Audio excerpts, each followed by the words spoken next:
Igbo conversation lesson. Topic says, ịbịa n'ụlọ ahịa m. English, Igbo.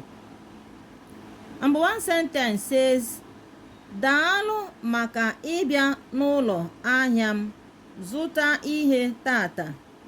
Daalụ maka ịbịa n'ụlọ ahịa m zụta ihe tata.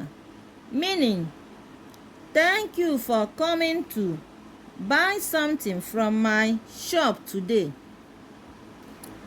Nsogbu adịghị.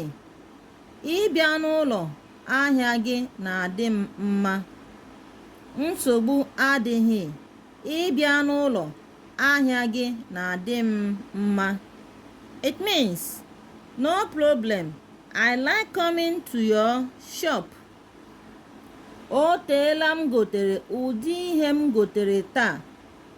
O teela m gotere ụdị ihe m gotere taa. Meaning, it has been long since I bought this type of thing I bought today. Eziokwu, mana gịnị mere ị naghị abịazikwa n'ụlọ ahịa m ọzọ? Eziokwu, mana gịnị mere ị naghị abịazikwa n'ụlọ ahịa m ọzọ? Meaning, really? But why are you not coming to buy? Oh my goodness.